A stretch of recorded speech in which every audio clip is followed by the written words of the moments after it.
Antalgic gait merupakan gaya berjalan pincang dengan klien bergerak lebih cepat pada sisi yang sakit dan berkurangnya fase stance.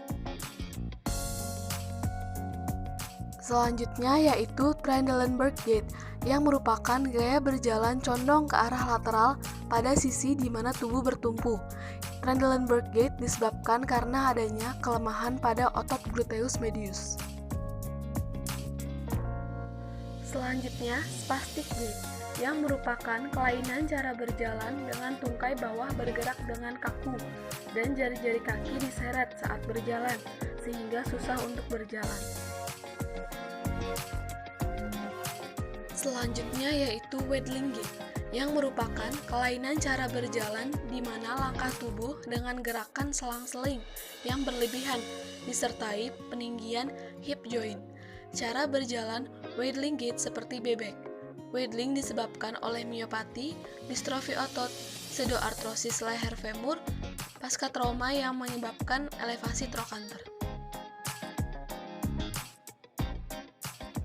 Lalu, ataxic gait, yaitu gaya jalan seseorang yang kehilangan keseimbangan karena tidak adanya fase heel strike pada saat berjalan, karena kaki orang tersebut foot flat atau tidak ada arkus longitudinal, sehingga gaya berjalan menggunakan langkah yang lebar, membandingkan kakinya, langkah tidak beraturan, berjalan terhuyung-huyung, biasanya terjadi deviasi pada satu sisi, dan pada saat keadaan gelap atau tutup mata, ataxic gait akan semakin memburuk.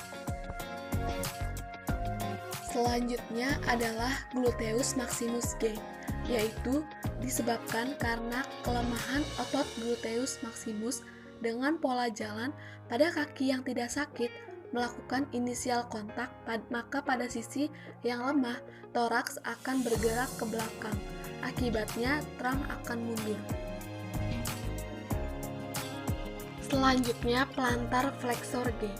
Plantar flexor gait diakibatkan karena adanya kelemahan otot plantar flexor atau tidak adanya push off pada fase stance. Fase stance berkurang sehingga langkah berjalan menjadi pendek.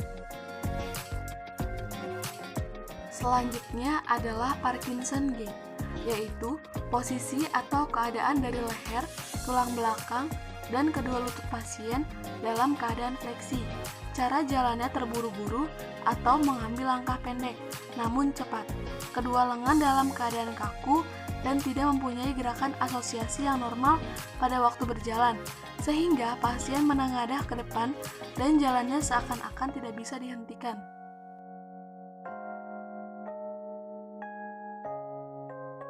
Kemudian adalah sciatic limb.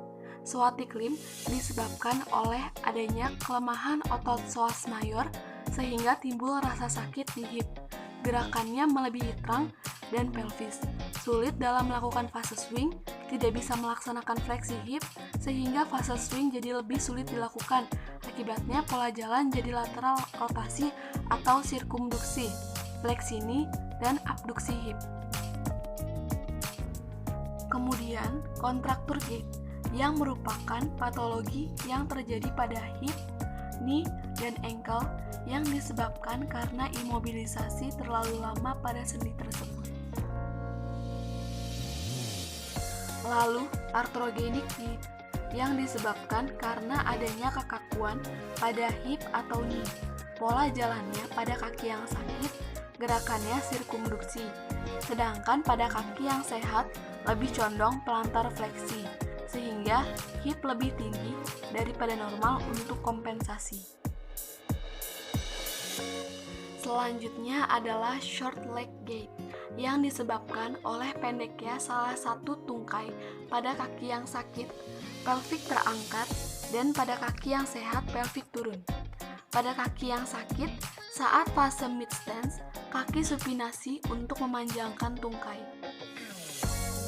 Kemudian adalah hemiplegic gait. Pada hemiplegic gait, tungkai yang sakit tampak kaku dan diayunkan pada hip dengan gerakan setengah lingkaran. Pasien condong ke ekstremitas yang sakit dan spastik, sehingga susah digerakkan ke depan karena mobilitas sendi terganggu Jari-jari kaki pada tungkai yang sakit cenderung fleksi atau mencengkram, sehingga diperlukan gerakan abduksi dan sirkumduksi dari ekstremitas untuk menggerakkan ke depan.